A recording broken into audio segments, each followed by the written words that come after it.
Teknologi yang berkembang pesat membuat manusia terus-menerus melakukan pembaharuan di berbagai sektor. Hal ini ditandai dengan kegiatan industri yang semakin meningkat, volume kendaraan pribadi juga semakin meningkat, dan masih banyak lagi. Tak jarang, lahan hijau pun diubah menjadi perindustrian maupun tempat tinggal. Aktivitas-aktivitas tersebut berpotensi untuk meningkatkan kadar polusi yang dihasilkan. Menurut Air Quality Life Index, kondisi kualitas udara di Indonesia tercatat terus memburuk sejak 2 dekade terakhir, dan saat ini berada di peringkat ke-20 negara dengan kualitas udara terburuk di dunia. Nah, kadar polusi yang semakin meningkat menyebabkan suhu bumi turut meningkat, sehingga dapat memicu berbagai bencana.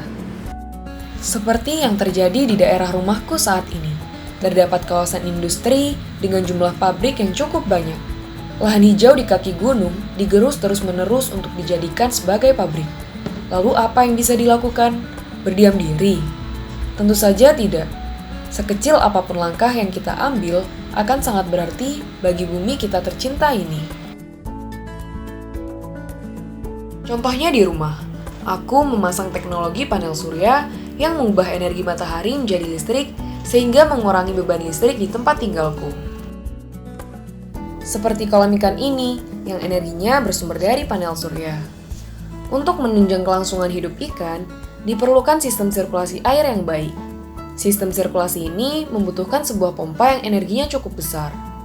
Dalam upaya memaksimalkan energi tersebut, alangkah baiknya jika nutrien hasil dari air kotor yang disirkulasi juga turut terfilter oleh tanaman seperti kangkung.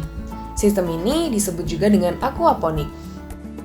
Panel surya di rumahku juga digunakan untuk memenuhi kebutuhan energi yang digunakan pada budidaya tanaman hidroponik di lahan belakang rumah. Budidaya hidroponik memiliki berbagai manfaat bagi lingkungan, seperti menjadikan udara di sekitar lebih sejuk, meningkatkan kadar oksigen di udara, serta mampu mengurangi polusi udara. Penggunaan pupuk pada tanaman hidroponik langsung ditujukan kepada tanaman, sehingga dapat mengurangi pencemaran tanah akibat pupuk kimia. Kegiatan lain yang aku lakukan adalah dengan menanam pohon di pekarangan rumah. Menanam pohon merupakan investasi jangka panjang yang bertujuan untuk meningkatkan kualitas udara. Melalui proses fotosintesis, pohon menyerap karbon dan melepaskan oksigen kembali ke udara. Hal tersebut adalah salah satu tindakan untuk memerangi perubahan iklim. Pupuk yang aku gunakan di sini adalah pupuk kompos yang terbuat dari sisa makanan, sayuran, buah-buahan, dan daun kering yang kemudian ditambahkan larutan dengan kandungan bakteri Lactobacillus untuk mempercepat proses pengomposan. Untuk menghemat BBM, aku menggunakan sebuah perangkat yang bernama generator HHU. Generator ini merupakan teknologi yang memanfaatkan proses elektrolisis air menjadi gas HHO. Gas HHO berfungsi sebagai bahan bakar tambahan di samping BBM sebagai bahan bakar utama. Teman-teman, masih banyak lagi langkah-langkah kecil yang bisa kita ambil untuk selamatkan bumi kita. Kita hanya butuh niat dan tekad yang kuat serta konsistensi.